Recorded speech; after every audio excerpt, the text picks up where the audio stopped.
Well, hello YouTube. This is just a quick update on the Dyson Full Kit that I have. And just say things have not fared so well for it.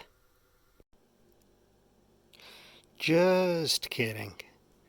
Alright, so we're down here. It's a little bit dusty, but there we go. Let me get set up and see if we can get all this crap cleaned off the carpet here.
And this doesn't exactly do very well on crashed matted carpeting. So anyway, there we go.